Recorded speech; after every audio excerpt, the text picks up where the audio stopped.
This is your reality check.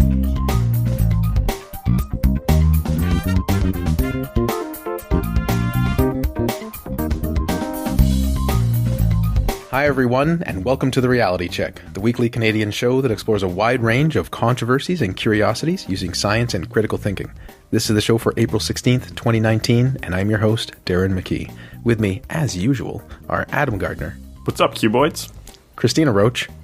Go Raps! And producer Pat. Hi, Checkers. We have a great show for you today. Adam is going to look into that age-old questions of how many lives do cats have. That's right. And Cristina is going to party down with measles. But first, Katie Bouman, black holes, and bubbles. For those who even remotely pay attention to the news or listen to our recent half show, you know an image of a black hole, the event horizon and matter surrounding it, was released and received a lot of attention. We already covered the event itself, so I wanted to touch on the coverage of the event and how we often live in filtered bubbles and how good intentions aren't enough. My main source of news are probably whatever my phone feeds me, Facebook news feed or CBC articles, not counting all the podcasts I listen to. Initially, meaning the day of the press release, I saw lots of coverage of the black hole image.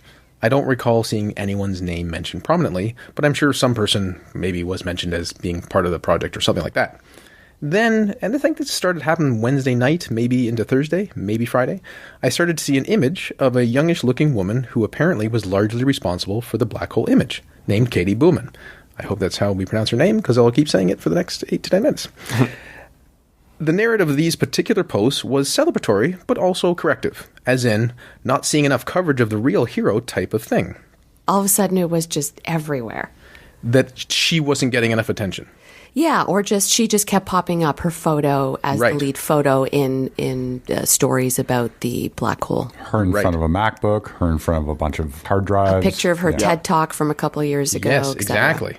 So we need to celebrate women in STEM, so more women will be in STEM.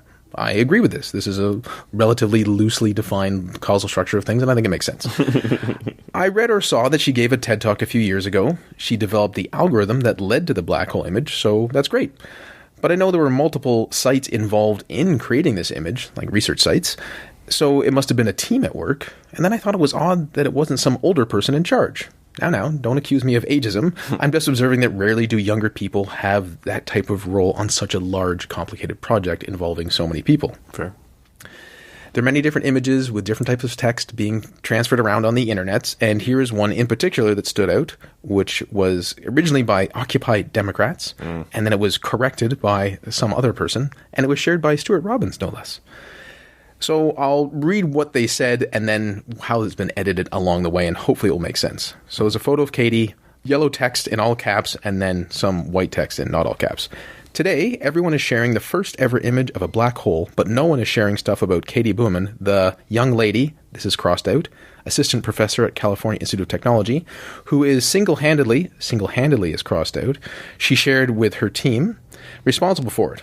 3 years ago, MIT grad student Dr. Katie Bouman and project lead led the creation of a new algorithm to produce the first ever image of a black hole. She first learned about the imaging project in high school and decided on the spot she'd dedicate her life to it. Good job, Katie. Katie's crossed out. Dr. Bouman. That's generally what that image said and how it was corrected. So I thought, that's pretty good.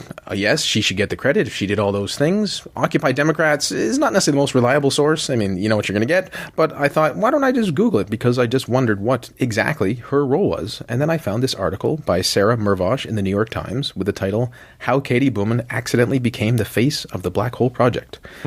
Mervosh starts the piece describing the initial photo of an excited Katie Bouman in front of a computer with an image of the black hole and how Bouman became a STEM hero for women.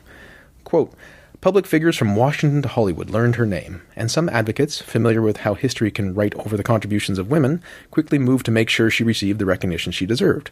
In their eagerness to celebrate her, however, many non-scientists on social media overstated her role in what was a group effort by hundreds of people, creating an exaggerated impression as the photo was shared and reshared. Dr. Katie Bouman wasn't the team lead, but a postdoctoral fellow that helped with the effort. She never pretended otherwise. Mervosh links to a post on Bouman's Facebook page from April 10th at 7:47 p.m. April 10th was the Wednesday when the image was released. Quote, I'm so excited that we finally get to share what we've been working on for the past year. The image shown today is the combination of images produced by multiple methods. No one algorithm or person made this image. It required the amazing talent of a team of scientists from around the globe and years of hard work to develop the instrument, data processing, imaging methods, and analysis techniques that were necessary to pull off this seemingly impossible feat. It has been truly an honor, and I'm so lucky to have had the opportunity to work with all of you. It's very humble, very honest to kind of take on it. Yeah. The New York Times piece indicates that the project was worked on by more than 200 researchers and was led by Shep Doleman, an astronomer at the Harvard-Smithsonian Center for Astrophysics.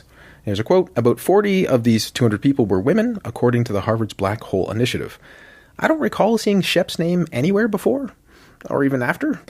Again, quoting the New York Times, Dr. Bouman, who will soon become an assistant professor at the California Institute of Technology, indeed played a significant role in the imaging process, which involved researchers breaking up into teams to map the data and compare and test the images they created. While she led the development of an algorithm to take a picture of a black hole, an effort that was the subject of a TED Talk she gave in 2016, her colleagues said that that technique was not ultimately used to create this particular image. End quote. Now, so what, right? In a way, yes, people got the wrong idea. I don't think Katie put the story out there. I also think there's an important asterisk here that there's a lot of people, angry men, that don't want women to get credit at all, and they were not having good intentions at all when they were criticizing her and her efforts, and that's not what I'm trying to do here. It's more like, well, what's true here? Mm-hmm. And I was wondering, well, how did people get this impression in the first place, right? Well, on April 10th at 9:50 a.m., on Katie's Facebook page, she wrote, watching in disbelief as the first image I ever made of a black hole was in the process of being reconstructed. And maybe that line, the first image I ever made of a black hole, say a friend sees it, then they share it, then it goes, then someone else sees it, and maybe that's where this started? Who knows? Hard to say. I don't really know. What does this all mean? Don't trust things you read on the internet, number one. Shocker, I know. If you haven't gotten that after 540 episodes, well. Number two, be more wary of things that you read if they align with your biases. And three, nearly all of us are in a filtered bubble. I saw just as many posts about Dr. Bouman as I did about the black hole image itself. Fourth, the usage of the title doctor is an interesting one, whether it's used or not, because even in the New York Times piece, sometimes they used it, sometimes they didn't. I also know that my favorite authors who have a PhD, Pinker, Dennett, Dawkins, Singer, they never put doctor on the front of their books. Yeah. While quacks in the self-help section always put doctor on the front of their books. Science is rarely a sole pursuit, but people seem to almost need a singular figure to latch onto. A group of 200 people working together is actually quite inspiring. But maybe it's not inspiring in the same way one person is. Mm-hmm. So on some level, it might actually be useful for women in science to see Katie as the sole representative, even though it's not actually true, depending on what outcome you want. And these are just some various questions for the panel to discuss. What do y'all think? It's odd because there's always going to be people that are given more credit for something in almost anything. In a movie, the actors will usually get more credit than the directors or the grips or whatever, and it's always a team effort. In this case, yeah, because there was sort of this hostile, people aren't giving enough credit, then that needs to be called out. Besides that, it's somewhat harmless. It's good that women are getting credit. It's good that we're in a place in society where people want to give and emphasize on that credit. And it's just kind of important to do it carefully and get the right idea. And I think you kind of touched on that. I think it's a great achievement. I think she clearly played a big role in it. I think that you made the very good point, Darren, that it kind of took away from what the actual news was. But on the other hand, it sort of does shed some light on how women can be overshadowed by other people, sometimes in STEM. In this particular case, that's not necessarily true. I see from a little different perspective, having many years of experience doing PR and communications. A narrative is very powerful. And a narrative is what really sells a story like that. And I think that that's what happened in this case. The story itself didn't have this human angle to it until they sort of locked into her. And if it made more people aware of what happened and what the significance was, great. But at the same time, let's understand that she plays a part amongst many other people and report it as is. You can maybe focus on her. She's one of the 40 people, and there's a profile on her. Young women in STEM, blah, blah, blah. But I don't think that narrative is being driven by anyone to do with the actual discovery. no, it's not. It's not a publicist that's driving that necessarily, but the media loves that. It's a great feel-good kind of story about something that just happened that's really significant that many people don't understand. That recent point reminds me of something I wanted to mention, which is I think most of this was shared through social media, and then other media picked it up. But MIT did put out a press release, did give her a certain amount of credit, and it said some things which weren't quite true. So when the BBC reported on it, they also gave her more credit than she deserved. Again, she deserves a lot of credit, all right? Okay, so I don't want to be that picky person. Well, actually, but it is true that the BBC then said something which was not correct. So I remember having a discussion about this. Someone's like, well, do you think the BBC is correct or New York Times is correct? You're like, oh, well, this is interesting because usually you can trust the BBC. But in this case, you couldn't. And I linked to the New York Times piece in the show notes at trcpodcast.com. Great website. And I also linked to MIT or MIT's PR place. Not a great website. Where they released a 7-tweet thread saying, we actually said some things before which weren't quite true. She did do this important work. It was the subject of the TED Talk. Those techniques inspired the other techniques that were used in the image. It wasn't that it led to the final one. So then you can fault MIT for putting out this press release. And again, she doesn't necessarily want the credit. She doesn't necessarily want the disproportionate attention on her compared to all of her colleagues either. So I guess what we mean to say is way to go, Katie. That's awesome. Yes. Good job. It is awesome. Congrats to everybody. And everyone else involved. It's incredible. Yes.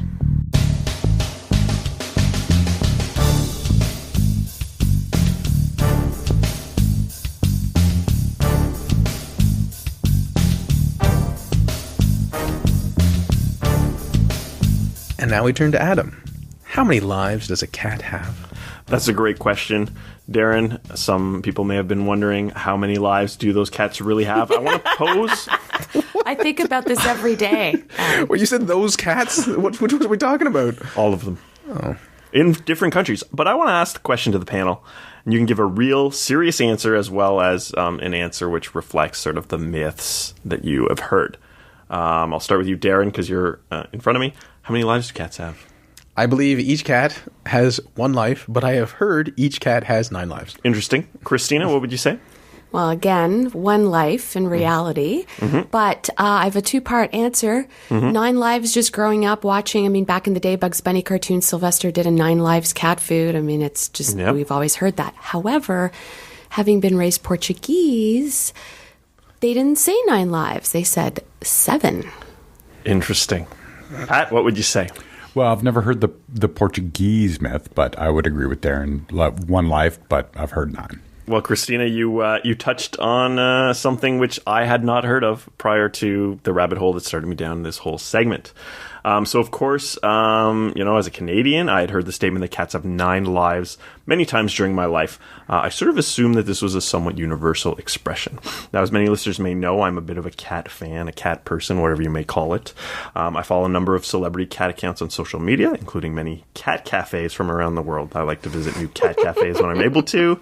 I've only been to a handful to date because they're not all that common, especially here in Canada. But one such account is El Mundo de Dali, a cat cafe in Chile. The posts to the account are all in Spanish, which I can't read, but cat pictures are, of course, a universal language. So a couple of weeks ago, I saw a post that had writing on it, and it said, "¿Sabías que los gatos tienen 7," whatever 7 is in Spanish, because it's written as a number, "visas." This basically says, did you know that cats have 7 lives? This was a bit of a surprise to me. Probably wouldn't have been a surprise to you, Cristina. This wasn't a typo. It's a different bit of text in the post description also referenced the 7 lives of a cat. So much to say, while the 9 lives myth is fairly common in many countries, there are others where the number of lives is different. In Italy, Germany, Greece, Brazil, and some Spanish-speaking regions, the myth is that cats have 7 lives. So that would also include Portugal, which wasn't listed there. But even though they said Spanish, I guess they speak Portuguese in Brazil, which might explain that correlation. Yeah, and I can't speak for everyone in Portugal. It was just in my household, that was just a thing. Sure. Maybe there's a superstition around. I have no idea. Yeah, and in Turkish and Arabic countries, the myth is that cats have 6 lives. So, Wow. So yeah, that was kind of an odd thing. So I know what you guys are all thinking. This is what I was thinking too. Why do cats in Canada have 9 lives while in other countries they only have 7 or 6? Can a cat who's down to their last of 7 lives move to a 9-life country and get 2 more? Right? Is it something they're born with? And if so, is the number of lives hereditary? And if it is inherited, how recently in history did the number of lives change? And since domestic cats all have a common ancestor that goes back around 10,000 years, how many lives did that cat have? That is hilarious. It's like the first generation immigration bump where the parents don't necessarily have those development goals, but the next generation is taller, so you get more lives, maybe. Yeah. Now, I'm being silly, of course. Cats do not literally have 9 lives. Sorry to spoil that for everyone. They have 1. That is going to be the conclusion of the segment, but I want to talk about some other things first. Now, the mechanism of those extra lives isn't totally specified in the myth either. When I was a child, I imagined it was something like an extra life in a video game. So cats have 9 lives. Super Mario has 3, but can usually hold up to 99 extra lives, 128 in the original game. The number gets messed up after 9. So I guess that cat extra life counter would go up to 8 because they still have 1 life left when they have 0 lives remaining. All right, sorry, that was a little video game specifics in there. So sometimes in fiction, cats can be seen actually suffering some violent death and recovering from it. So a real 9 lives. The recent 2016 film 9 Lives has Kevin Spacey's character being reincarnated into the body of Mr. Fuzzy Pants. The movie shows Kevin Spacey's character dying twice, once while in the body of a cat, as well as the cat dying twice, once while being inhabited by Kevin Spacey's character's consciousness. At the end of the film, it is mentioned that Mr. Fuzzy Pants only has 1 life left, so it's assumed that those other lives were lost sometime prior to the events of the film. Now, more generally, the idea seems to stem from the idea that a cat has a great ability to survive from seemingly deadly situations. There's a side myth that a cat always lands on its feet, for example. If I unexpectedly fall off of a roof or out of a tree, I will probably land on my back, neck, or maybe break 1 or more bones. A cat could easily fall from the same distance, land on 4 feet, and run away, mostly unscathed. Many other animals, including dogs, might die from the same fall that a cat could easily survive. Unlike the saying suggests, however, a cat doesn't always land on their feet. This is easy enough to test with a cat, though one should try to do it on a soft surface if they don't want to be actually mean to the cat. If you drop a cat from a very short height, usually less than a foot, while holding them upside down, they won't have the time to right themselves before landing. Anything more than a foot, and they're usually able to right themselves, it depends on how upside down they are and other factors. And how does this work? Well, they bend in the middle so that their front half rotates on a different axis than their back half. They tuck in their front legs while extending their back legs, allowing their front half to rotate much more than the small amount that their back half rotates in the opposite direction. So it's as much as 90 degrees of rotation for the front half and as little as 10 degrees rotation back for the back half. All right? And I'm picturing a slinky, you know, when you twist a slinky almost? Something like that, like really contorted. So then they extend their front legs and they tuck in their back legs to let their back half rotate a great deal with a small amount of rotation in the opposite direction for the front legs. So they do this process and it manages to have them turn around just sort of on themselves in a way that really humans aren't able to do. This process may be repeated again and again a number of times for a longer rotation. So if a cat falls from a completely upside down position, they would need to do that. But usually if a cat's falling, they're not going to start out completely upside down. Compared to other animals, cats also have a lower terminal velocity. This is the maximum speed which they will attain while in free fall, while humans top out at about 190 kilometers per hour. That's 120 miles per hour. Pretty fast. A cat's top speed is about half that, only 97 kilometers per hour or 60 miles per hour. Now this is due to their small size, light bone structure, and thick fur. But a cat will actually spread out its body to increase drag. So they really are built for falling from high distances. I don't know if they're evolutionarily built for it, unless you're actually saying cats jumping out of trees, descending at a certain angle, would be more likely to survive. I think that's it. Like, cats climb a lot more than other animals. There may be other animals that have the same adaptation. Maybe squirrels would have something like that. Yeah, squirrels seem to be able to fall off the top of a building and be fine. Sure. Whereas, like, a dog doesn't climb a tree.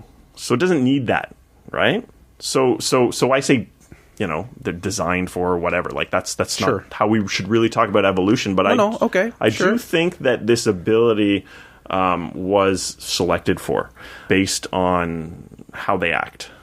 Yes, And maybe there's a feedback mechanism where because they can survive falls, then they've evolved traits that allow them to climb. It's a fair point. I can certainly see the rotational aspect of this being so much more important. But you're right. Some drag factors could be contributing to the overall success of the cat surviving. Yeah. So it's hard to know the specifics, but I think from a sort of evolutionary biology point of view, there's maybe a case there.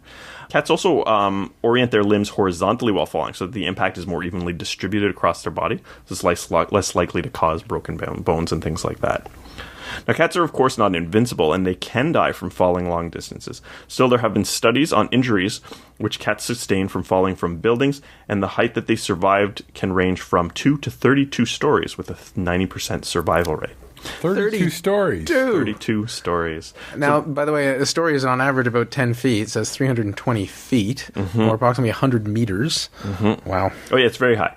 Now, there's a bit of a paradox that shows that if a cat falls from more than 6 stories, they have a lower chance of injury than if they fell from only 6 stories. Okay? So if they tabulate all the data together, the cats that fell from 6 stories have a higher chance of getting injured than those that fell from 7, 8, or 9, whatever, and going on. Now, this suggests that there's that those mechanisms that I mentioned above reduce their chance of injury, and that if they have more time to right themselves, as they would over a 6-story drop, then they have a better chance of surviving that impact or coming out more unscathed. Now, the flaw of these studies is that cats who die after falling from very high distances above 6 stories won't likely be reported to vets, and those numbers won't necessarily have been included in those studies. Now, other studies suggest that injuries will generally increase with the height.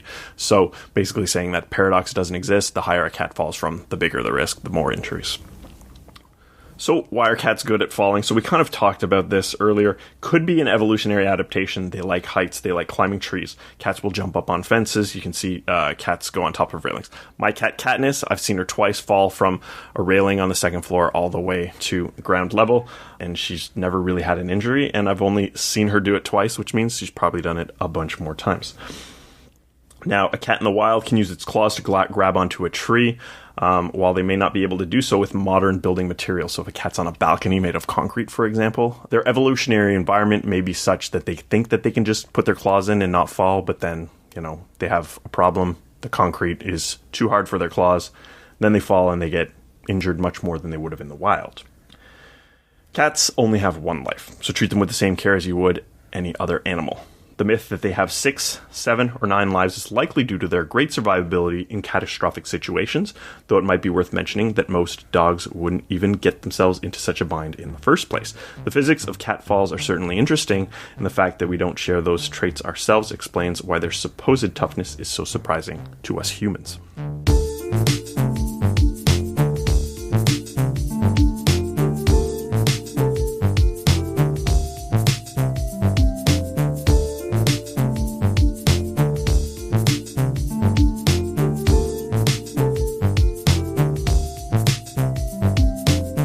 Thank you, Adam, for telling us that cats don't have 9 lives. Unlike humans, which is why they're having measles parties. Is that correct, Cristina? I'm just going to cut to the chase, guys, because this CTV News article stopped me dead in my tracks. Okay, here's the headline. Measles parties are a terrible idea, experts warn. Now, is a PSA for this really necessary? I covered measles versus anti-vax parents recently in episode 534, and I didn't come across anything about measles parties. Now, this particular story ran Sunday, and it comes on the heels of New York City Deputy Mayor for Health and Human Services, Dr. Herminia Palacio, and other public health officials warning people that claims about measles parties offering a safe alternative to the MMR vaccine are completely bogus. Now, if you haven't guessed it, the gist of a measles party is by purposefully exposing your kid to the virus. Somehow, that's better than getting a vaccine. Now, I mentioned the issues in New York in my last coverage, but in more recent news, the outbreak of the virus has become so bad there that it's resulted in mandatory vaccinations. So this is a contentious issue, especially with religious groups in the area. Now, measles outbreak update 2019. And if you guys remember, measles was previously eradicated in Canada and the US. 33 confirmed cases this year so far in Canada and 465 in the US. Now, just to be clear, I did not read specific evidence that these parties were actually really physically happening. The cause for alarm is that anti-vax advocates are pushing this notion on social media platforms. Yeah, the first I heard of this was more like, people are saying that they're doing this. I'm like, well, is it really happening? But if you're saying anti-vaxxers are actually advocating it, then that's a concern for sure. So here's what one woman said online, according to the article. No name was cited. Quote, measles was the chickenpox of my parents' generation. They would have measles parties so they could catch the measles because measles is safer to have as a child. Said no one ever.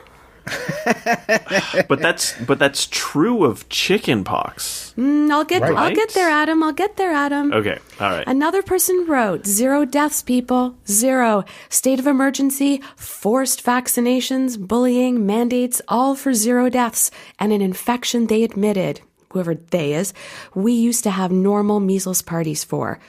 Again, said no one ever. Now, a few people, including public health educator Rachel Alter with March for Science, believes this measles party notion is based on chickenpox parties, which is a thing. And I read a few other sources about it too. Even though the CDC highly discourages this, some people believed exposing their kids to the chickenpox virus was better than getting it as an adult. Now, I would presume, Adam, no, not as dangerous as a measles party, but still not a good idea. According to Business Insider, before the chickenpox vaccine was available in 1995, parents put healthy kids in the same room as a kid with chickenpox. This gathering was called a chickenpox party, and they'd hope their kids would get it and be done with it. Unfortunately, there's been a resurgence of this. Are you guys all sitting down for this one? Global news sites reported cases in 2011 of parents actually buying and selling lollipops infested with chickenpox online. What? Ugh. I'd heard something of this sort, and it's ridiculous. Just vaccinate your damn kids. It's funny. I was telling my friend Colton about this yesterday, and he seemed so befuddled people would promote something so daft. That word is a shout out to our friend, Dr. Stuart Fairmont, by the way, who will be chuffed. So Colton said something like, but there are facts and evidence to back this up. And I said, welcome to the reality check. What do you think we do every week, right? So there is an upside. Alter says, quote, the vaccines are so effective that we really look down upon the parties. In some jurisdictions, they may be considered child abuse. For measles, which is an extremely contagious disease with a very, very effective vaccine, there is no reason to be going to these parties.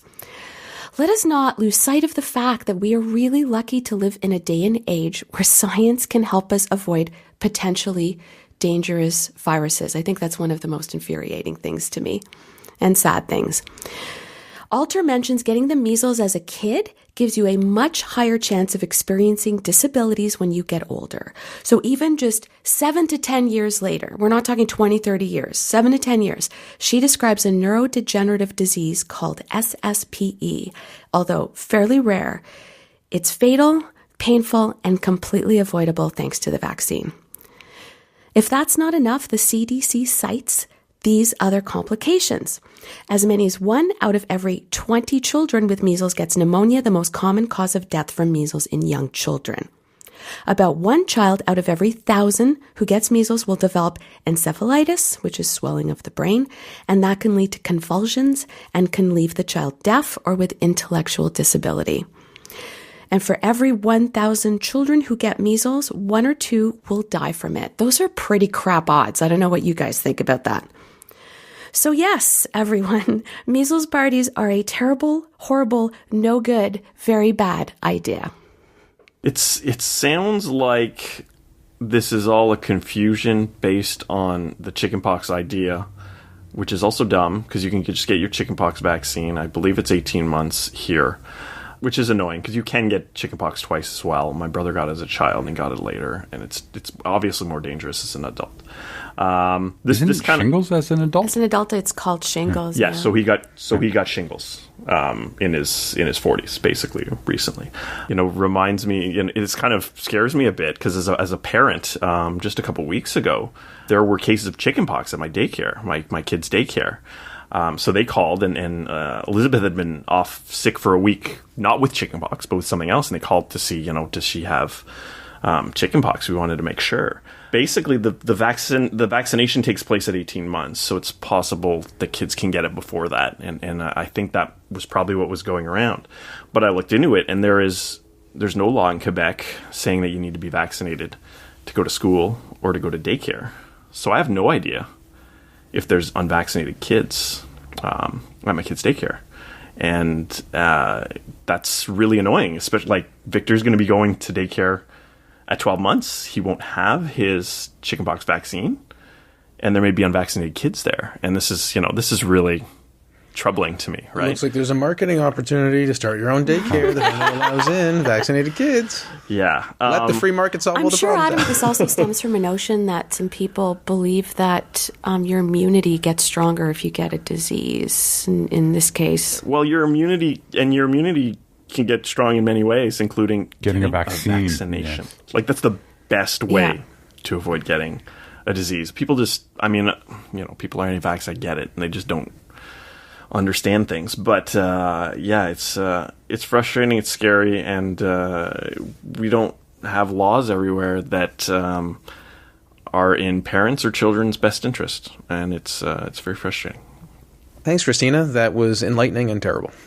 And thanks for joining us once again, listeners. I talked to you about celebrating women in science, which we should definitely do. Just let's get the facts in order.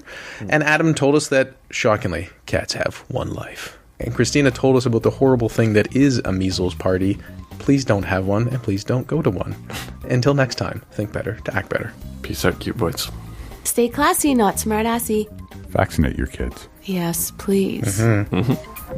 For show notes or to discuss this episode, visit our Facebook page and website at trcpodcast.com. For general inquiries or to send a topic or parody suggestion, email info@trcpodcast.com. Help support the show by leaving a review on iTunes and liking us on Facebook. Follow us on Twitter at TRC_podcast.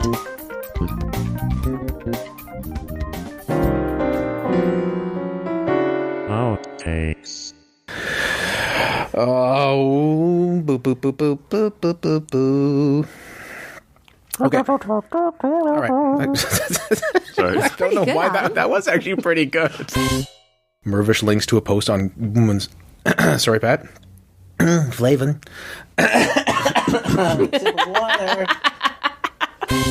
People refer to women by their first name in internet memes, and they also do so with cats, except for Mr. Fuzzy Pants from the movie 9 Lives. Quiet you.